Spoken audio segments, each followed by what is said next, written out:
Now, in the last example, we did talked about parameterization and reading data from Excel, right? Now, let's say whatever columns that we have in our Excel sheet, we were actually giving all the columns as arguments over here. Let's say whatever that we have written inside a number of columns, right?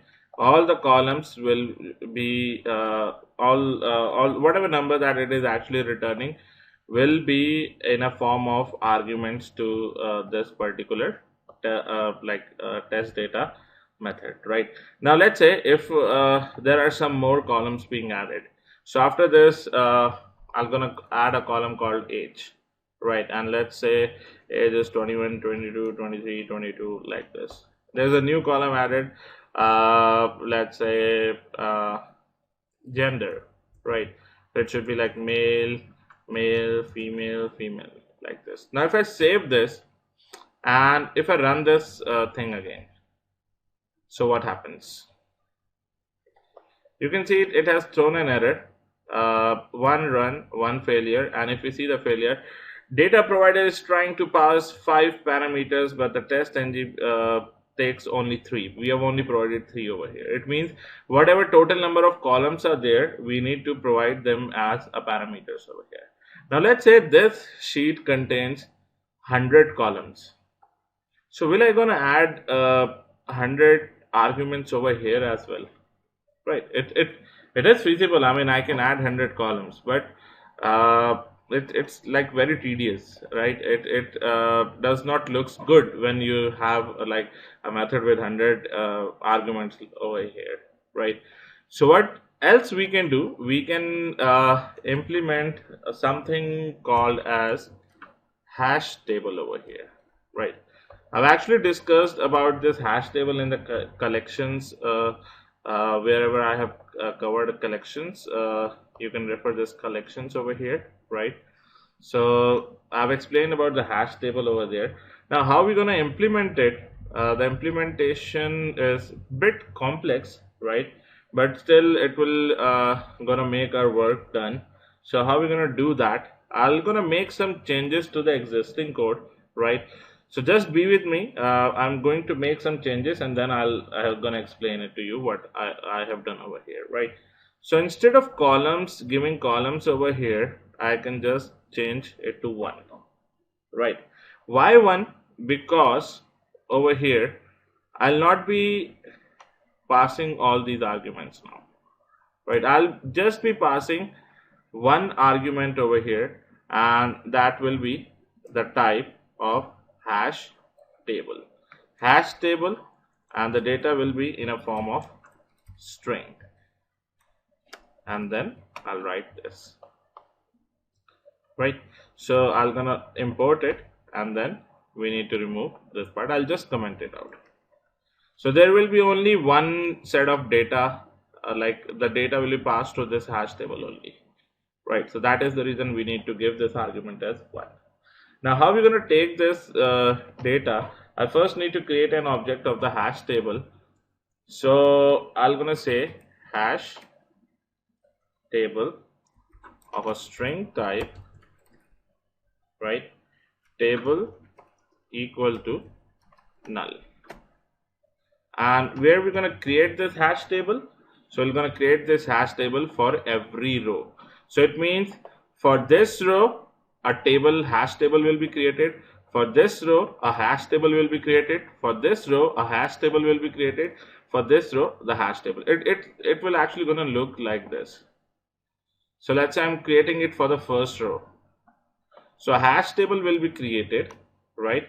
And then these columns will be actually the key as in if you talk about hash table, it represents the data in a form of a key and a value, right? So key value pairing will be there. So this time if we read it from Excel sheet, it will be something like this. So all the columns will come like this, like username,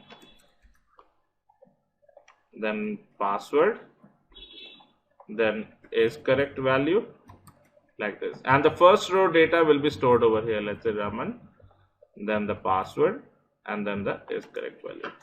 When it moves to the second row, then again another hash table will be created. Then another hash table will be created over here like this, and it will contain the same set of columns but different data, the data that is mentioned inside the third row.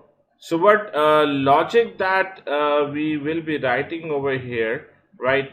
For every row, like whenever it goes inside it, we're gonna say table equal to new hash table of a string type, right? Like this. So for every row, a new hash table will be added, created, right? And then we're gonna put this data inside the hash table. So what we're gonna do, we're gonna keep it as it is, right? Row num 2 rows less than this. There will be no change inside this. The only thing that we need to change is I'll just comment out this thing, right? And what we're gonna add over here, yeah, just watch it carefully, right? I'm gonna say table dot put. So I'm going to add the data. So the see key and the value, key value pairing will be there. So where the key will gonna come, the keys are basically the columns, right? So column will remain as it is, right? So what I'm gonna do, I'll say excel dot get cell data, and I'm going to use this method, the sheet name, right, and the column number and the row num 1, right? Why row num 1? Because we'll be getting the data from the first row only, right? Same way in the value, I'm going to say excel dot get cell data, sheet name, column and the row num, right? So row num, initially row num will be 2. So for the first cell for these columns, it will gonna set the data from the row num, that is 2. So a new hash table will be created. When it goes out, it will gonna create another hash table and then set the columns. The first columns will be same, and then the row will be 3. It will gonna get the data for the third row, right? So this is how it will be actually taking the data. It will be putting the data inside a hash table, and then we need to create the two-dimensional array. So it will be row num minus 2, right? And I'm gonna hard code the columns as 0, and I'll say equal to table. So I'll give this reference over here, so that the data should be passed in a form of two-dimensional array only, right? So let's save this, right? And what we're going to write over here now, if I write, see how many columns we have. We have 1 2 3 4 5. Now from any column you can take the data. You can write data dot get. See, get is the method, and let's say I want to get the username only, right? Let's see how parameterization will gonna work for username. If you print this data, if you print this data for username, let's see, and if I run this now, let's say if all the 5 usernames are being printed or not. Well, it's gonna run for 4 times. It ran for 4 times. Okay, we have 4 rows, so it ran for 4 times. Then it should actually print all these data. So if we see over here, yes, it has actually printed all the 4 rows, right? We have just taken username. If I concatenate password as well over here, so I can say plus data dot get and the key, and then plus, and I can just repeat it like this, this, right?